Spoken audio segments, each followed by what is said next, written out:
Buenas tardes. Bienvenidos otra vez. De nuevo a los que ya han asistido a las sesiones anteriores de este ciclo dedicado a las obras maestras de la colección Carmen Thyssen. Hoy nos vamos a ocupar del molino en Geneppe de Van Gogh, que estamos viendo aquí tal como existe hoy, en un vídeo que no es necesario que tenga sonido porque hablan solo en holandés. Pero les contaré que esta señora y quien aparentemente es su marido, su compañero, se hicieron cargo del molino de Geneppe en 2017. Dice que estaba todo vacío, que ellos lo amueblaron, ellos pusieron la maquinaria a punto. El molino había sido restaurado, digamos, como monumento nacional, que es lo que es, en los años 60. Pero ellos lo han habilitado de nuevo como molino y está en funcionamiento como molino. Produce harina de trigo orgánica, de diversas variedades de trigo, y venden pan, hornean pan y reciben visitas educativas. Tienen que tenerlo abierto para el público para recibir creo recordar que eran 20.000 euros de ayuda que les proporciona la ciudad de Eindhoven, en la cual existe el molino. Ahora hablaremos enseguida. Una de las consecuencias de la celebridad de artistas como Van Gogh es cómo contribuyen a fijar determinados escenarios, determinados edificios, lugares, paisajes, como monumentos definitivos, impidiendo que se pueda alterar su aspecto porque constituyen naturalmente un patrimonio turístico, sobre todo, impresionante, ¿no? Eindhoven y Nuenen viven, entre otras cosas, de las visitas de peregrinación a los santuarios de Van Gogh. La señora esta cuenta que como el molino estuvo amenazado en diversas ocasiones porque se iba a trasladar ahí una especie de parque de atracciones infantil y se hubiera demolido el edificio del molino, pero se consiguió evitarlo y todo eso. Y dice que disfruta mucho explicando a los colegios que vienen el funcionamiento del molino y todo eso.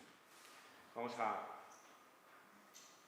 dejarlo ya aquí y vamos a situarnos donde todo esto sucede en las postrimerías del siglo XIX, diciembre de 1883, en la pequeña localidad de Nuenen, en la región del noreste de Brabante, en el sur de Holanda, muy cerca de lo que hoy es Eindhoven. Hoy día Nuenen es prácticamente un suburbio de Eindhoven.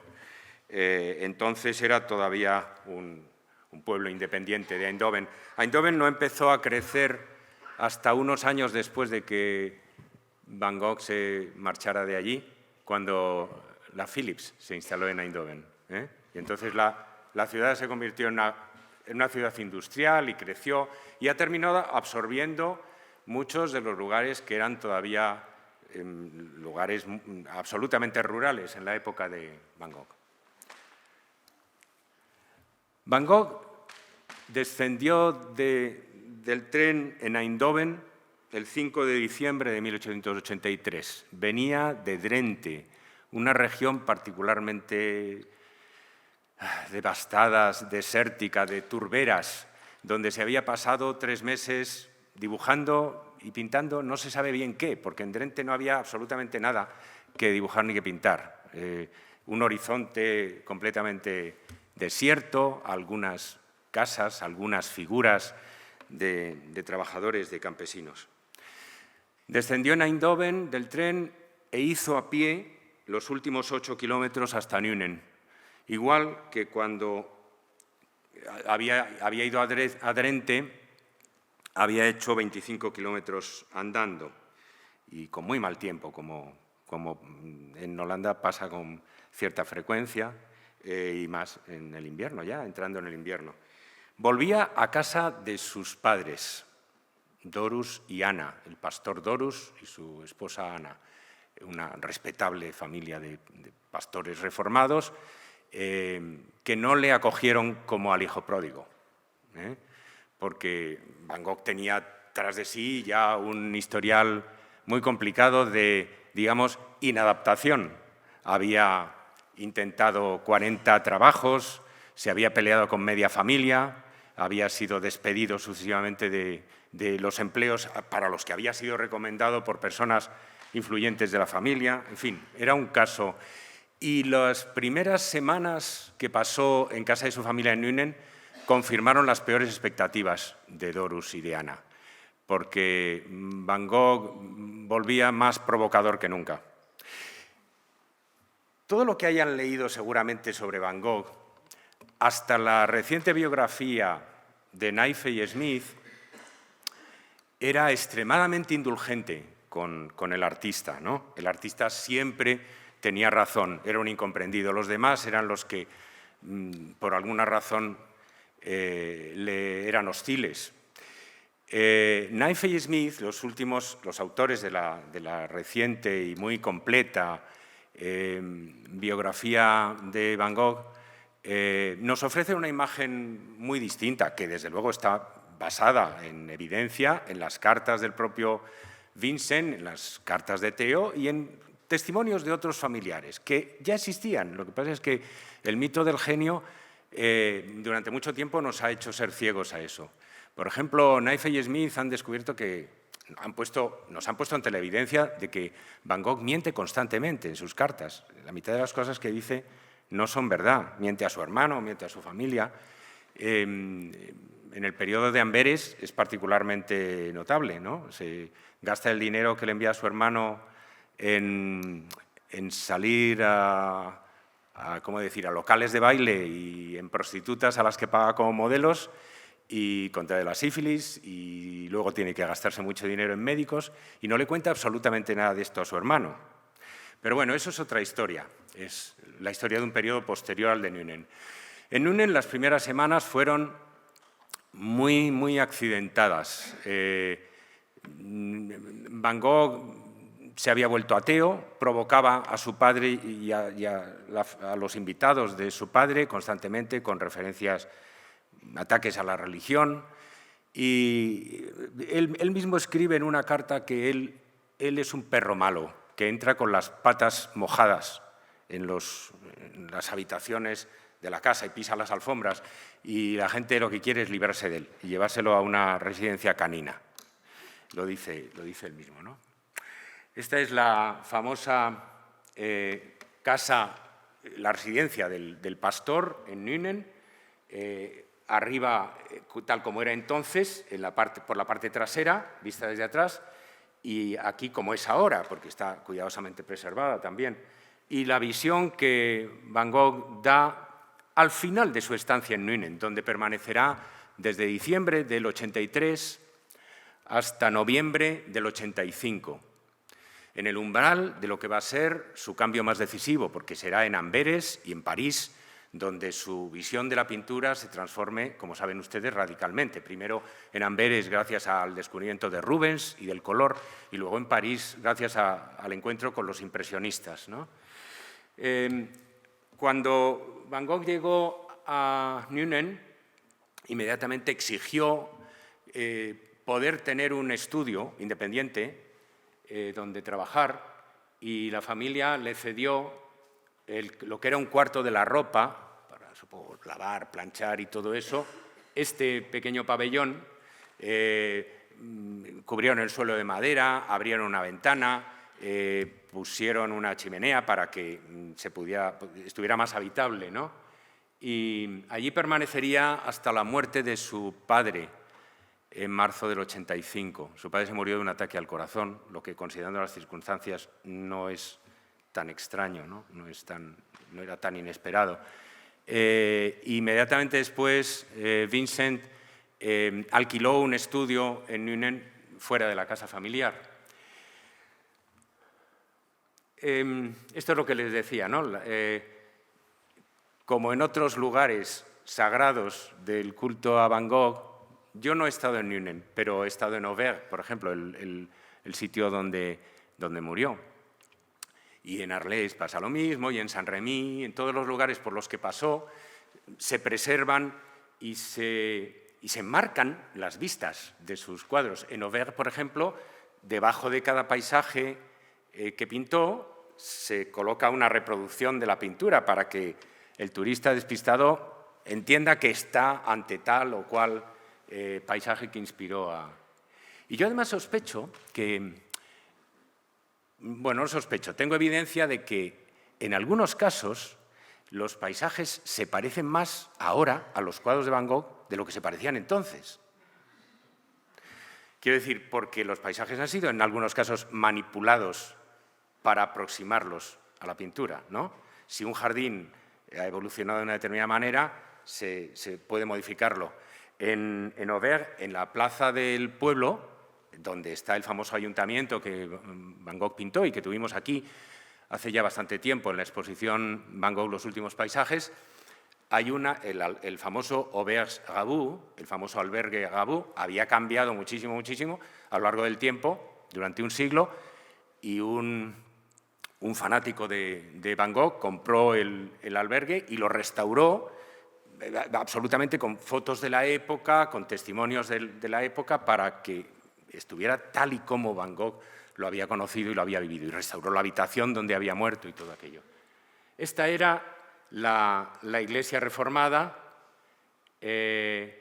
La pintura de Van Gogh en Nuenen está llena de arquitectura, de referencias religiosas, tanto en esta iglesia reformada como en la famosa torre. No voy a hablar aquí de ello porque me tiraría 3 horas. La famosa torre del cementerio de Nuenen, que pintó muchas veces, que es también una torre como gótica.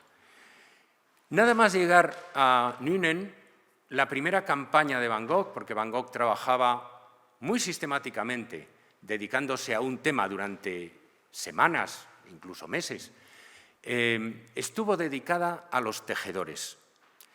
Los tejedores era como vamos a llamarle, industria local de la que en parte se sostenía Nuenen, aparte de la agricultura o la ganadería, muy modestamente, porque Nuenen era una zona, esta región de Brabante era una zona pobre de Holanda. Había como 400 tejedores en Nuenen, que suponía como una cuarta parte de la población adulta masculina de la población. Las familias colaboraban en esta tarea. Los tejedores, después de algún intento de establecer unos telares industriales que fracasó, los tejedores pues, producían y vendían a un distribuidor, a un mediador, a un precio bajísimo. Era un trabajo de supervivencia. Y en el trabajo colaboraba toda la familia, las mujeres hilando, los niños ayudando también, etc. Esa es la imagen que Max Liebermann, el gran pintor alemán, a quien Van Gogh admiraba, pero cuyo tejedor seguramente no conoció Van Gogh, reproduce en su cuadro, fíjense, muy poco anterior a la llegada, un año anterior a la llegada de Van Gogh a Nuenen. En Alemania también había estos talleres de tejedores, ¿no? Brabante está contiguo a Alemania, ¿no? El este de Holanda, y en muchas cosas, tanto en esto de los tejedores como en lo de los molinos de agua, hay a un lado y a otro de la frontera escenarios y costumbres similares, ¿no? Fíjense que Liebermann presenta una sala iluminada, soleada, ¿no? Con toda la familia muy activa, trabajando todos a pleno ritmo y ni rastro de descontento, ¿no? Parecen todos muy felices y muy energéticos. La mujer en la rueca, que es un homenaje sin duda a las hilanderas de Velázquez, porque Liebermann era el más apasionado admirador de Velázquez que haya existido, a quien copió y a quien aludió muchas veces. Y fíjense ahora en la imagen también familiar, porque está el niño en la sillita, ahí como metido en esa especie de estuche, y el tejedor en su telar. Se ha comparado a estos tejedores en sus telares con las cosas más disparatadas. Lo más suave que se ha dicho de ellos es que son como pájaros metidos en jaulas. Verdaderamente los presenta enmarcados y atrapados por esa maquinaria que, por otra parte, era lo que más trabajo le daba a Van Gogh. Van Gogh no podía utilizar el marco de perspectiva en estos interiores para definir la perspectiva, la estructura del telar, porque había poco espacio. Con la figura tenía todavía muy poca facilidad y la verdad es que le costó muchísimo sacar la serie de tejedores adelante, y es una serie que está marcada por las dificultades de Van Gogh. Van Gogh es un artista aparentemente sin dotes, aparentemente sin facultades nativas para hacer el trabajo que está empeñado a toda costa en hacer. Pero, como veremos, sacará la serie adelante, a pesar de los pesares, ¿no? Pero la imagen que él ofrece, como decía, es la antítesis de esta imagen un poco idílica de Lieberman. El padre y el hijo están los dos, cada uno encerrado en su prisión. Es verdad que hay una ventana, pero no entra el sol maravilloso. Y lo que sí hay es, que nunca lo evita Van Gogh en estas ventanas de los tejedores, la vista de la torre del cementerio de Nünen, que es un paisaje muy simbólico, religioso y muy evocador. Van Gogh conocía, desde 1880, había conocido a través de su hermano Theo a un artista holandés, Van Rapper, que se había formado en París, había estado en Bruselas y bueno, había mantenido una amistad, se habían visto de vez en cuando a lo largo del tiempo, le había visitado en Drenthe y también le visitó en Nünen, Anton van Rapper. Anton van Rapper, que, como ven, tendría una vida también corta como la de Van Gogh. Murió, era más joven que Van Gogh, era 5 años más joven que Van Gogh, que tenía entonces 30 años, y él murió solo 2 años después que Van Gogh, de tuberculosis. Van Rapper era un poco la antítesis de Van Gogh. Van Gogh era hirsuto, excéntrico, para la mayoría de la gente muy desagradable. Van Rapper era un tipo de buena familia, guapo, alto, atractivo, con buena cabellera y caía muy bien a todo el mundo, ¿no? A pesar de lo cual no se entendieron mal, aunque Van Gogh le reprochaba constantemente que pintara demasiado claro, con demasiada luz. Por eso Van Gogh aprobó, cuando Van Rapper vino a Nünen y pintaron juntos a los tejedores, aprobó el modo en que Van Rapper había oscurecido su pintura, ¿no?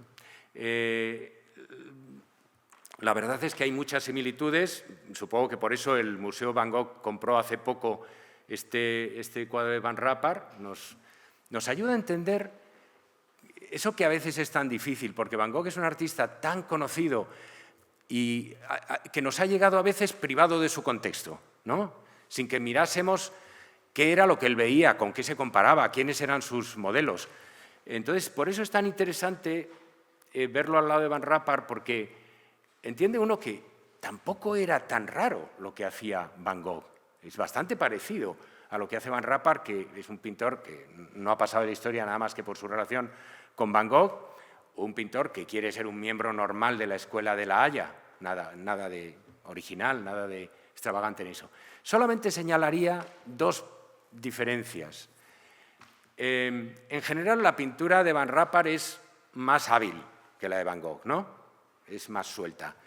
Y hay una diferencia en la ventana, porque el paisaje de Van Rapper no es significativo y el de Van Gogh es un paisaje simbólico, con la torre del cementerio y la mujer inclinada trabajando en el campo, la campesina, y luego el rostro del trabajador es distinto. El rostro del trabajador de Van Rapper no dice nada y el rostro del trabajador de Van Gogh es un rostro dolorido, es un rostro de alguien que está ahí como en la picota, como crucificado en su telar, ¿no?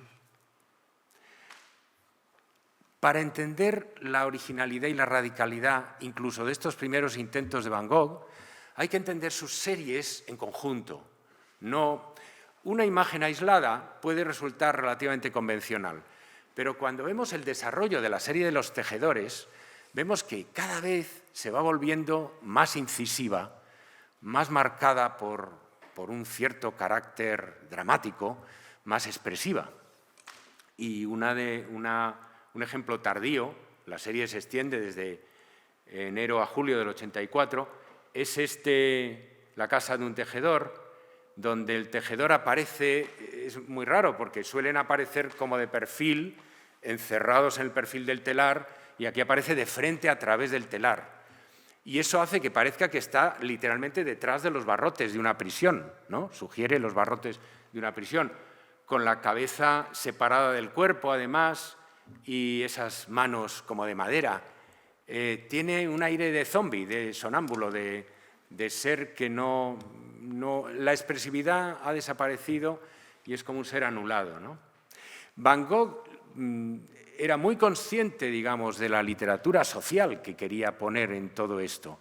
Había leído una novela de George Eliot, la novelista George Eliot, Silas Marner, sobre la vida de un tejedor. Los tejedores entonces tenían una reputación de ser una parte de la clase trabajadora en Europa, a veces particularmente sufriente y a veces también particularmente combativa, porque no tenían nada que perder, un poco como los mineros del Borinage con los que había estado Van Gogh haciendo de evangelista. Hay indicios de que su familia debía de ver con muy malos ojos que se mezclara con los tejedores, que eran gente muy humilde de la periferia de Nuenen, que solo salían por la noche porque tenían unas jornadas interminables, y ya digo, que tenían salarios de miseria. Bueno, el primer molino de agua que pinta Van Gogh data de mayo del 84, o sea que quiere decir que su serie de molinos, que vamos a ver brevemente, se solapa con los tejedores. Y después veremos que quizá exista entre las dos una relación. El motivo del molino en la pintura holandesa es curioso. El molino típico de la pintura holandesa de siempre es el molino de viento. Y los molinos de viento están por todas partes en Holanda y son motivo de la pintura del 17, de la pintura del 19. El molino de agua no es tan frecuente en la realidad ni tampoco en la pintura. Estaba limitado sobre todo a las zonas del este de Holanda, a la zona precisamente de Brabante, colindante con Alemania. Quizá influyera en Van Gogh en el hecho de empezar a pintar molinos de agua, que es un tema que a pesar de todo tenía antecedentes en la pintura holandesa, como vamos a ver enseguida, el hecho de que empezara seriamente a pensar en la posibilidad de que Theo vendiera alguna obra suya. Quizá andaba en busca de un motivo pintoresco, tradicional, que atrajera al público, que le gustara al público. El primero de los molinos que pintó fue el molino de Col en Mayo. Hoy el cuadro lo ha comprado por unos 2,5 millones de euros el Museo de Noord-Brabant de Hertogenbosch. Y así es como se conserva. Bueno, todos estos, el millar de molinos así que existen, son museos nacionales, ¿no? Como he dicho, el molino de agua, aunque no sea tan frecuente como los molinos de viento, tiene precedentes en la pintura holandesa del 17. Van Gogh conocía y amaba este cuadro de Ruysdael, el de la derecha. Lo había visto en Ámsterdam, en el Museo van der Hoop, que era una colección privada que se había abierto al público tras la muerte de su propietario. Ruysdael había conocido el tema del molino de agua en la década de los 50, viajando por la zona del este de Holanda y por Alemania. Y, bueno, como le interesaban los paisajes un poco agrestes, las cascadas, los molinos pueden tener un salto de agua, sobre todo si la esclusa está abierta como aquí, y los paisajes boscosos alrededor, Ruysdael había frecuentado este motivo. Y su discípulo Hobbema lo tomó de él. lo asumió de él, lo imitó. Y Hobbema pintó montones de molinos de agua, muchos de ellos muy, muy parecidos. Como ven, estos dos del Rijks, y hay otros en otros museos de todo el mundo, son muy parecidos. Una cosa que destacaría del tema del molino de agua es que se trata de un motivo de intimidad, ¿no? De un motivo, así como el molino de viento suele estar situado en una altura, como expuesto naturalmente al viento, expuesto a los elementos, dominando el paisaje, el molino de agua suele estar abajo, un poco escondido entre la vegetación, y suscita fantasías de intimidad, ¿no? Que tranquilo se debe estar ahí, guarecido, refugiado en esa casita entre árboles junto al curso del río. En realidad, los molinos de agua, como luego veremos cuando hablemos de la literatura sobre ello, solían ser extremadamente ruidosos, sobre todo si el curso del agua era enérgico, era un estruendo constante. O sea que esa intimidad solo es una imagen que nos da la pintura. Pero esto lo digo porque Van Gogh va a empezar a pintar los molinos de otra manera. Desprovistos de vegetación alrededor, más destacados contra el horizonte y, francamente, mucho más desolados. Lamento la mala calidad de las reproducciones, pero entre que son pinturas oscuras y no fáciles de reproducir, y no es un periodo particularmente popular de Van Gogh, pues no es tan fácil encontrar buenas reproducciones. Este es el estado actual del molino de Hobbetten y la pintura que le dedicó Van Gogh. Se lo podría comparar con este paisaje con molino de agua de Ruysdael, que es uno de los que está pues, más elevado y más desprovisto de vestimenta, de vegetación alrededor. Incluso la perspectiva es un poco parecida, ¿no? Y vamos ya con el nuestro, con el molino en Genep de la colección Carmen Thyssen. En una carta del 14 de noviembre de 1884 a su hermano Theo, le decía: estos últimos días, aunque está helando por aquí, he estado trabajando al aire libre en un estudio grande de más de 1 metro de un viejo molino de agua en Genep, al otro lado de Eindhoven. Hoy en día Genep es un barrio de Eindhoven simplemente. Quiero acabar el conjunto al aire libre, pero será definitivamente la última cosa que pinte al aire libre este año, ya por el frío, por el mal tiempo, ¿no? Pero fíjense qué locura es de dificultad el pintar un lienzo de 1,5 metros de ancho al aire libre, ¿no? Tener que transportarlo cada día al motivo y volver. Monet lo había hecho estas proezas con mucha frecuencia, pero el formato ideal para el aire libre no es este, evidentemente. Bueno, si lo comparamos con los Ruysdael, con los Hobbema, incluso con los primeros molinos de Van Gogh, lo que llama la atención es lo desnudo que está todo. Es el edificio del molino, que por cierto no es como la imagen que uno tiene cuando ve la pintura por primera vez, es que esto es todo un edificio muy largo, ¿no? Casi como un barco que penetra en la pintura. Pero el molino es solo esto, ¿eh? Y lo que hay detrás está a cierta distancia. Es una fila de casas que está a cierta distancia. Ahora lo veremos, porque tengo fotografías de época y actuales de cómo está. Bueno, han visto antes el edificio del molino en el vídeo. Es un molino de doble rueda, donde el agua pasa por debajo. Saben que hay 2 tipos de molinos de agua, aquellos en que el agua cae por encima de la rueda y aquellos en que corre por debajo. Y hay 2 tipos en una barca. La corriente viene por aquí y luego se ensancha. Pero lo que más sorprende es que no haya ni un árbol alrededor. Y me sorprende porque, hombre, aunque hubiera aunque los árboles no tuvieran hojas, en noviembre debería haber algún tronco, algunas ramas sin hojas. Quizá Van Gogh, precisamente porque los árboles estaban desnudos, ha decidido que no eran suficiente motivo y ha simplificado la cosa. La factura de este cuadro al aire libre le dio ocasión a Van Gogh de conocer a un pintor aficionado, un curtidor de dinero que vivía en Eindhoven y que también pintaba al aire libre por gusto y que se llamaba Anton Kersemakers, de quien hemos conservado cuadros.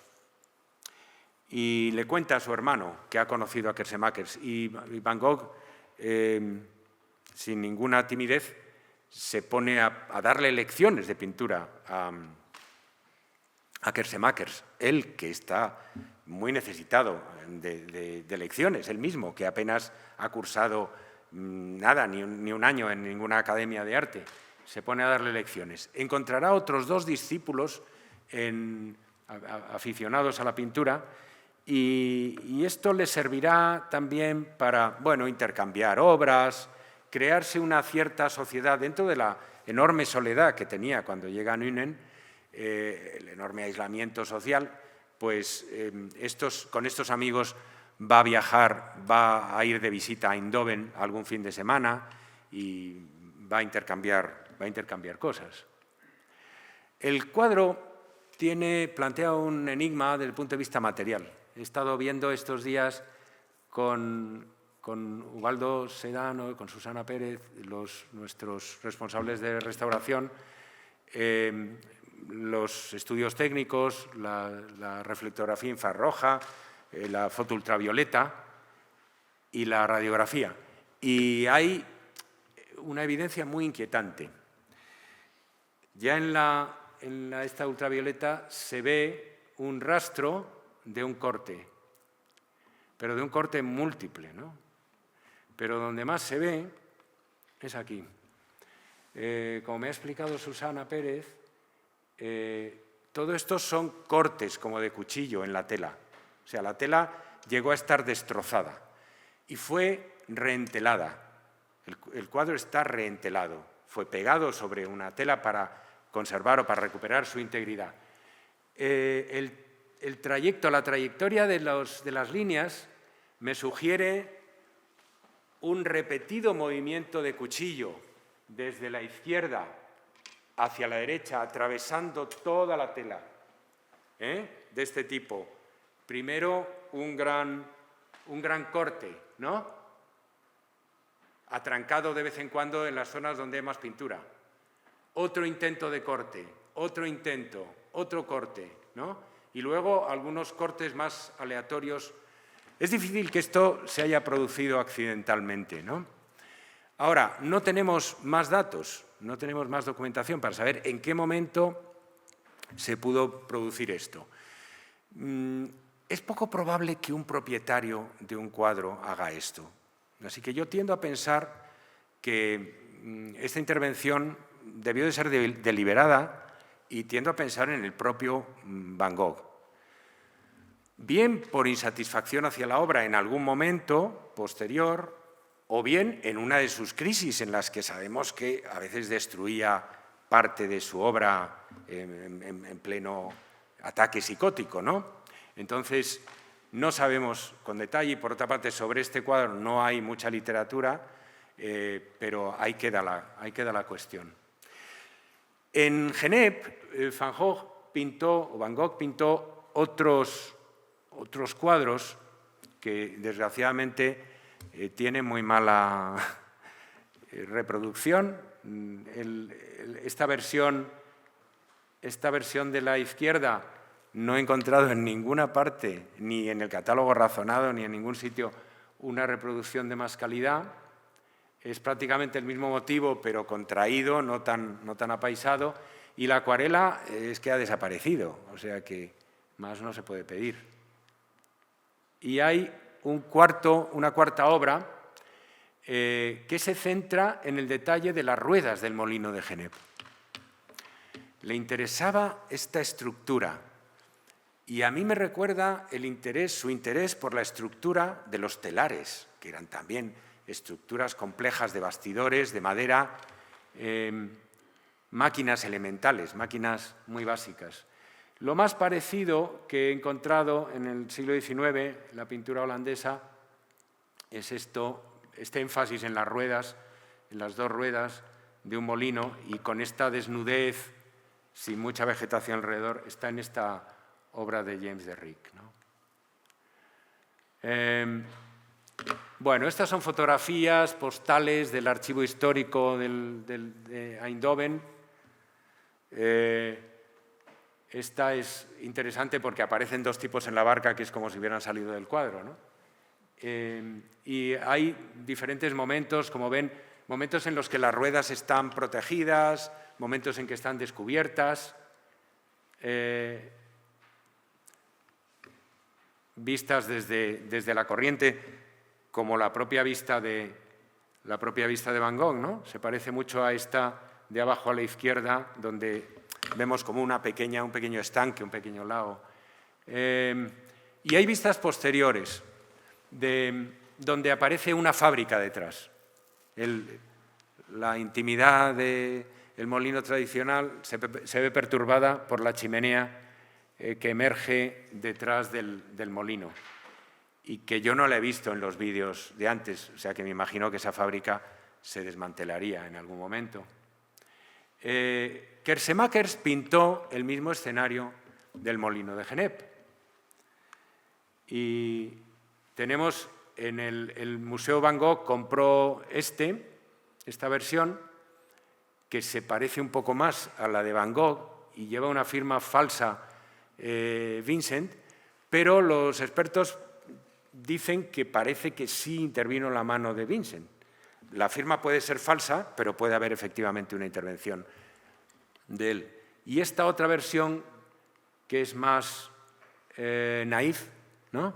Y que corresponde más a lo que nos imaginamos, a cómo nos imaginamos que era el resto de la pintura de Kersemackers. Pero la vista es parecida, seguramente pintaron desde el mismo sitio, juntos, y fíjense que lo curioso es que aquí sí hay vegetación. Esta versión de Kersemackers está más cerca de lo que hemos visto en los molinos de Ruisdael, ¿no? Es un motivo más pintoresco tradicional. Aquí está Kersemackers, que escribió, por cierto, unos recuerdos sobre su amistad con Van Gogh. Aquí aparece con otro molino de agua que pintó. Los molinos, como los tejedores, les he dicho antes que el tema de los tejedores y su impacto social tenía para Van Gogh una importancia reforzada por sus lecturas. Van Gogh era un pintor extremadamente literario, que pensaba cada cuadro en función de las novelas de la literatura que había leído recientemente, y leía muchísima literatura. A propósito de los molinos, hay dos referencias, por lo menos, que son importantes. Una de ellas es una novela de 1849 de Charlotte Bronte, que se llama Shirley. Pero la segunda y más importante, con mucho, es The Mill on the Floss, El molino en el Floss, de George Eliot. Van Gogh era un devoto lector y admirador de George Eliot, de quien creía al principio que era un señor, que era un escritor, no una mujer. Leyó bastante de sus novelas con mucha pasión y habla de ellas en las cartas. Y The Mill on the Floss no lo cita como tal con el título, pero cita palabras de Maggie Tulliver, que es la protagonista, un poco autobiografía de George Eliot, de la novela. La novela cuenta la historia de la familia Tulliver, propietarios de un molino, del matrimonio Tulliver, y sus dos hijos, Tom y Maggie. Tom el hijo es más bien, no es muy brillante, es más bien corto, pero es a él a quien el padre envía a estudiar, a formarse fuera para que sea un hombre de provecho, un abogado o algo así. Mientras que la hija, que es la inteligente y la brillante, resulta relegada. En todo esto parece que George Eliot puso bastante de su propia vida. Y Maggie se vuelve muy avanzada, muy liberal y termina distanciándose de su hermano, que cada vez se vuelve más conservador. Entonces es la historia del alejamiento y a la vez del vínculo muy afectivo, muy estrecho, muy fuerte que existe entre los hermanos. El padre, que es un pésimo gestor de su negocio, termina consiguiendo, se endeuda y termina consiguiendo, entre comillas, que su molino sea embargado y vendido en subasta. Se queda sin el molino. Y esta tragedia de la familia, de la bancarrota, le sigue una inundación de esas de las que no pasan nada más que cada 100 años, que destruye el molino y en la inundación perecen Tom y Maggie. O sea que el final es apoteósico. Y lo que les he traído son las dos ilustraciones. La primera describe el primer capítulo de la novela, que describe la imagen de un molino que es un perfecto escenario idílico, es un lugar maravilloso, tranquilo, recogido. Y la última escena, pero ven que aquí se sintetiza toda la novela en esas dos escenas, es la de Tom y Maggie de pie en la barca, cuando los restos del molino, arrastrados por la corriente del río desbordado, se les viene encima y los aplasta y los hunde. Entonces es como una perfecto círculo, ¿no? La historia de la familia y la historia de Tom y Maggie comienza muy bien en ese escenario idílico y termina muy mal, trágicamente, en el mismo molino y por causa del mismo molino. Entonces, es muy verosímil que cuando Van Gogh pintaba molinos, se acordara de estas cosas, se figurara todas estas cosas. Que cuando pintaba las ruedas del molino de Geneppe, pensara en el molino en el Flos, me parece extremadamente verosímil, ¿no? O que se acordara de la novela. Lo que pasa es que la novela Shirley de Charlotte Brontë, el molino no es un molino pequeño y modesto, es una fábrica que está junto a un río y que se mueve con la energía hidráulica, pero es algo de entidad mucho mayor, ¿no? Las dos novelas plantean, sobre todo la Shirley de Charlotte Brontë, el tema de la revolución industrial, porque los molinos son máquinas poderosas, han sido máquinas poderosas que tenían la fuerza de muchos hombres y de muchos animales, pero que están expuestos, están en riesgo de extinción debido a la máquina de vapor. En la novela Shirley de Charlotte Brontë se presenta el problema de que el propietario del molino quiere cambiar la maquinaria, sustituirla por motores, y los luditas, los obreros que piensan que las nuevas máquinas les van a quitar el trabajo, destruyen esas máquinas y además atentan contra el señor propietario del molino.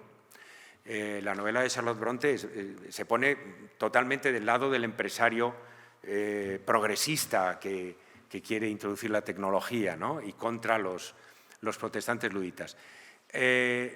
A Van Gogh, que le preocupaban mucho también estas cuestiones de historia social y sobre el impacto de la revolución industrial, es verosímil que, bueno, el tema del molino, un emblema de la vieja vida en la vieja Holanda, expuesto, sometido a la amenaza de las nuevas tecnologías, es verosímil que se planteara estas cuestiones. Igual que se las planteaba sin duda a propósito de los tejedores. Molino y tejedores están muy cerca, son dos motivos que están muy cerca uno de otro en lo que se refiere a este contexto histórico-social. En cuanto a los términos de comparación contemporáneos, a los motivos de molinos, porque hemos visto a Ruysdael y a Hobbema, pero a los contemporáneos de Van Gogh tenemos yo he encontrado este molino de Bahuisen. Bahuisen era un pintor cuya familia estaba emparentada con la de Van Gogh y era un pintor que Van Gogh apreciaba y cuyas obras cita en varios pasajes de sus cartas. Y la posición, la perspectiva de este molino, bueno, pues tiene algo que ver, la doble rueda, mucho mejor todo pintadito, ¿no? Todo colocadito. Y por otra parte el motivo enmarcado en la vegetación tradicional de los paisajes de Ruisdael. En espíritu, de donde está más cerca Van Gogh es de Jacob Maris. Jacob Maris, los hermanos Maris son algunos de los más importantes pintores de la Escuela de La Haya y Van Gogh los admiraba enormemente. Están muy conectados con la Escuela de Barbizon. Y en particular, Jacob Maris debe mucho a Daubigny, ¿no? Y no hay más que ver el formato apaisado, estas aguas tranquilas, estos paisajes donde no pasa demasiado, no pasa nada, tampoco hay muchos objetos, muchas figuras, sino es simplemente como un estado de ánimo, ¿no? Y el paisaje de lo que pinta en este estudio y luego en este cuadro es un molino. Lo que pasa es que está todo tan confuso. Jacob Maris no define bien la rueda, pero es un molino de agua junto a la corriente, pintado en Bougival, en Francia, ¿no? Bueno, en lo que sigue a los molinos, a partir del final, en noviembre del 84, Van Gogh pintó esa serie de los molinos de Geneppe y después de eso se retiró al interior, ya no podía pintar más al aire libre por el tiempo, y lo que comienza entonces es una nueva campaña de figuras pintando cabezas, retratos, podríamos decir, de los habitantes de Nuenen, de campesinos que tiene a mano. Está ya pensando en hacer una composición que va a ser su primera pintura importante, digamos, de múltiples figuras. Y entonces va a pasarse desde diciembre del 84, enero del 85, hasta mayo del 85, pintando, dibujando, pintando acuarelas, cabezas de campesinos y campesinas. He traído la más extrema de todas y la más agradable, ¿no? Para ver como el rango de lo que él puede hacer. Generalmente busca Van Gogh cabezas fisionómicamente muy duras, muy deformadas, incluso grotescas. Con esta campesina, que yo creo que es Gordina de Grot, una que va a formar parte de las figuras del gran cuadro de los comedores de patatas, en cambio ha sido más amable, ¿no? Los comedores de patatas es la conclusión, el final de esta campaña de cabezas de campesinos. Aquí está la protagonista, que la primavera del 85 se apareció embarazada y todo el mundo señaló a Van Gogh. Y la mala reputación, el hecho de que esto sucediera, fue una de las causas de que Van Gogh terminara viéndose obligado a marcharse de Nuenen en el otoño, en noviembre. En los comedores de patatas está inspirado directamente, esto se estableció hace muchos años, en un cuadro de un pintor que Van Gogh admiraba muchísimo, Joseph Israels, de la Escuela de La Haya, uno de los pintores más destacados de la Escuela de La Haya, que es esta familia campesina a la mesa. Pero fíjense que lo interesante de Van Gogh es que nunca consigue hacer lo que pretende. Nunca consigue seguir a sus modelos como él deseaba. Él se proponía hacer lo que hacía Maris o lo que hacía Israels, pero le salía otra cosa. Y lo interesante, la singularidad, la originalidad de su trabajo consiste en eso, en que no consigue hacer lo que se proponía. Pero es que si lo hubiera conseguido, hubiera sido un miembro más de la Escuela de La Haya, un miembro mediocre más de la Escuela de La Haya y seguramente olvidado, ¿no? Entonces, frente a esta familia campesina, realista, pero bien colocada y decente y todo en su sitio, los comedores de patatas destaca toda su monstruosidad, ¿no? Esa especie de antro presidido por una lámpara que a mí me recuerda, me parece como una anticipación del Guernica, ¿no? ¿Qué sacramento, qué crimen va a tener lugar ahí, en esa especie de antro tan oscuro, con esas fisonomías tan exageradas, tan distorsionadas, tan grotescas? Después de los comedores de patatas, que señala un hito, desde luego, pero no un hito de éxito social, a nadie le interesó, a nadie le gustó, Van Gogh da un giro, y esta es la última campaña que realizará en Nuenen, y se vuelve hacia la figura. Cuando vuelve el buen tiempo, en la primavera y en el verano del 85, puede volver a salir al aire libre y empieza a pintar a los campesinos en sus labores de la cosecha. Pues aquí las espigadoras, por ejemplo. El ideal de pintar la figura campesina está profundamente arraigado en toda la etapa holandesa de Van Gogh. Su máxima aspiración no es pintar un paisajito, no es pintar un bodegón, es pintar la figura campesina, dice, en acción, trabajando. Porque dice, lo que la pintura holandesa de antes, lo que la pintura europea del antiguo régimen, del siglo XVII, por ejemplo, nunca hizo, es pintar la figura del trabajador trabajando. Y esto es lo característicamente moderno. Lo moderno no es el arte por el arte. Cuando él empieza a oír hablar en el 84 de Manet y de los impresionistas, lo moderno no es la indiferencia hacia el tema, todo lo contrario. Van Gogh profesa un realismo social convencidísimo, ¿no? muy cargado ideológicamente. Y su gran modelo en esto es Millet, ¿no? Jean-François Millet.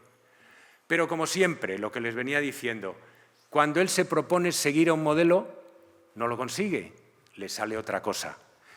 Los estudios de campesinas espigando que dibuja en el verano del 85, seguro que cuando los hacía se acordaba de Las espigadoras de Millet, que era un cuadro que adoraba y que cita en sus cartas, y que había imitado en otros estudios desde el comienzo de los años 80, desde el año 80-81. Pero, ¿qué diferencia hay? Bueno, pues Millet crea un ballet con Las espigadoras, ¿no? O crea un friso griego con la repetición, con el uso del ritmo, con las posturas cuidadosamente estudiadas. Y aunque sea realista, y aunque sea, pero monumentaliza y estetiza, desde luego, lo que quiere retratar, mientras que las campesinas espigando de Van Gogh tienen una torpeza, una fealdad, una falta de armonía, ¿no? tan profunda que, claro, nos transmiten mucho más poderosamente una sensación de verdad. Los zuecos, que están mucho más en primer término que los zuecos un poco más escondidos de Millet, los traseros con esas faldas enormes que desequilibran la figura, porque el torso se queda disminuido, el trasero crece por encima de todo, la cabeza siempre inclinada, muy inclinada hacia el suelo, pero sin la elegancia de Las espigadoras de Millet. Bueno, pues esto es la historia de siempre de Van Gogh, el no conseguir hacer lo que sus modelos sentimentales de la pintura campesina le proponían, le ofrecían. Un ejemplo que cita también y que nos sirve para la campaña de figuras campesinas del verano del 85. Bastien Lepage, que fue un pintor enormemente popular durante 5 años, durante una década, y que murió joven. Bastien Lepage le fascina a Van Gogh. Es un pintor sentimental, es un realista sentimental. Fíjense que en una carta hace un boceto de lo que quiere ser una evocación de esta cabeza. Y fíjense lo que va de una a la otra. Esta es una... Él dice que Bastien Lepage no es como esos parisienses que pintan al campesinado desde lejos y con mucha estética. Es mentira, Bastien Lepage es un pintor parisiense completo, un pintor parisiense que pinta para el mercado y al que le va estupendamente bien en el mercado y que triunfa con sus campesinos que llevan una vida dura, pero tienen una belleza, tienen una elegancia.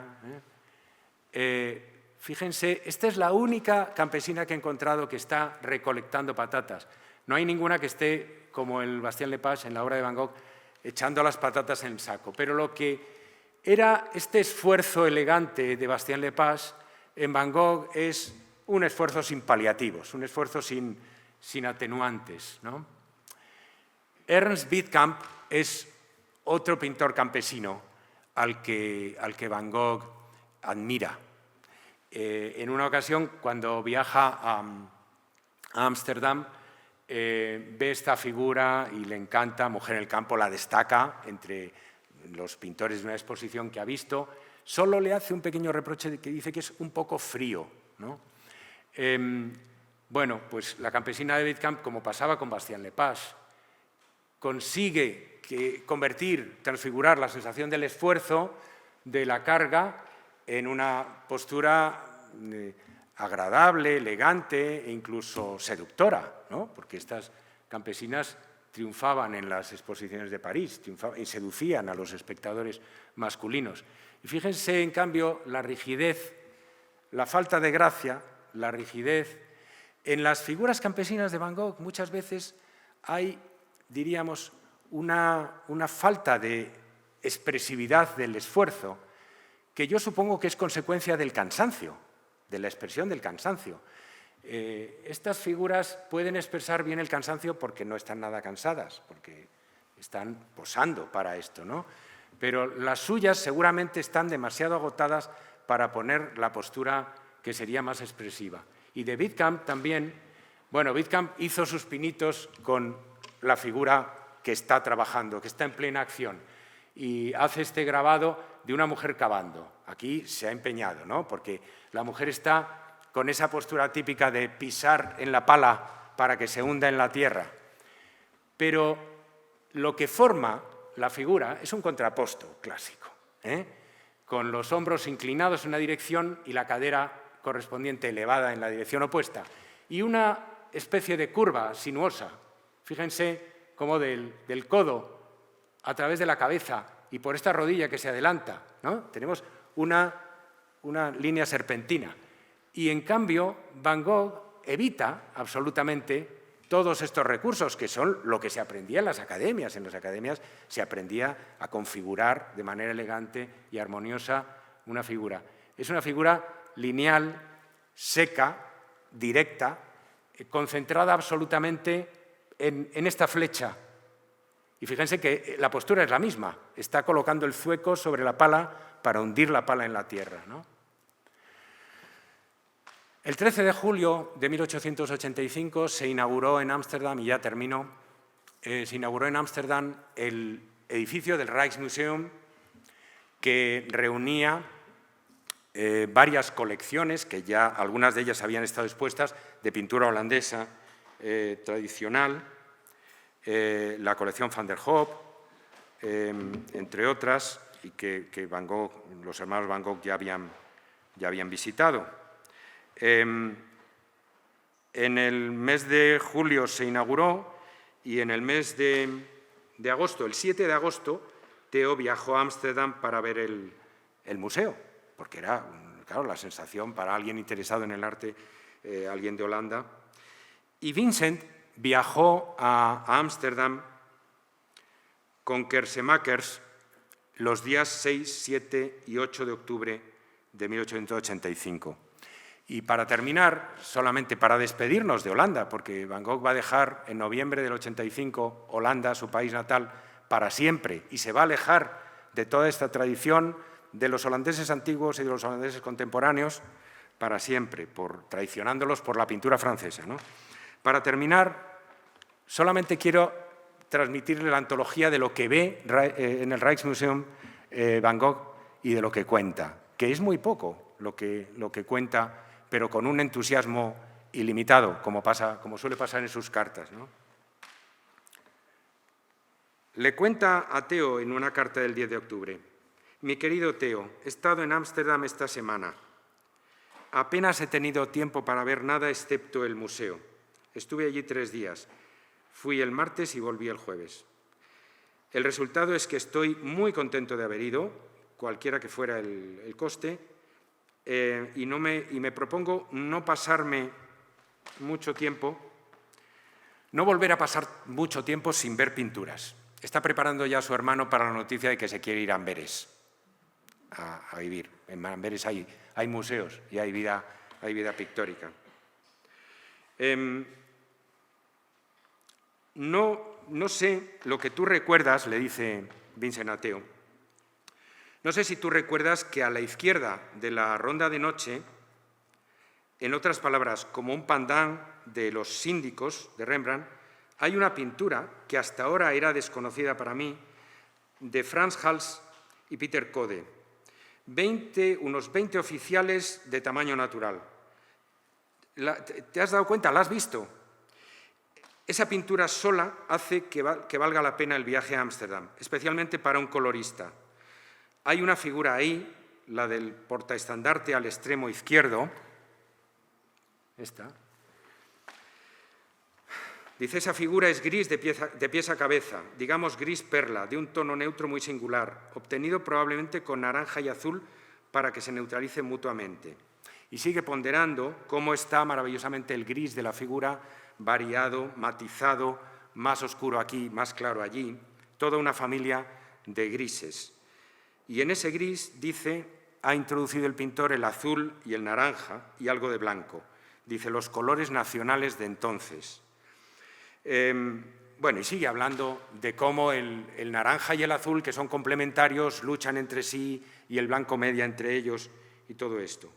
Esta preocupación por la teoría del color ya aparecía en la época en que pintó el Molino en Geneppe, el año anterior. Le había estado dando vueltas a los escritos de Delacroix y a la teoría del color de la época de Delacroix. Pero aquí, en este cuadro de Frans Hals, es como si por primera vez hiciera explícita su vocación, su profesión de fe como colorista. Se confiesa colorista. Esa va a ser otra razón para querer ir a Amberes, que es la ciudad de Rubens, para vivir el color allí con Rubens. Al mismo tiempo, Van Gogh menciona otros 2 cuadros que representan más lo que él ha amado siempre en la pintura holandesa. Los Síndicos de los Pañeros, que es este realismo, lo que él admira tan profundamente en Rembrandt, este realismo como cargado de alma, o cargado de espíritu, un realismo animado desde dentro, ¿no? Y sobre todo, por encima de todo, la novia judía. Él había leído tanto sobre los Síndicos de los Pañeros como sobre la novia judía, la llamada novia judía, Isaac y Rebeca, había leído los textos del famoso crítico e historiador Théophile Thoré, el redescubridor de Vermeer, y le habían fascinado y siempre los citaba. Y Anton Kersemakers cuenta que ante la novia judía, en el Rijksmuseum, Van Gogh le dijo, bueno, pues con una expresión extrema, como era él siempre arrebatado, le dijo, me quedaría delante de este cuadro toda una semana encerrado aquí en el museo, solo con pan y agua. Muchas gracias.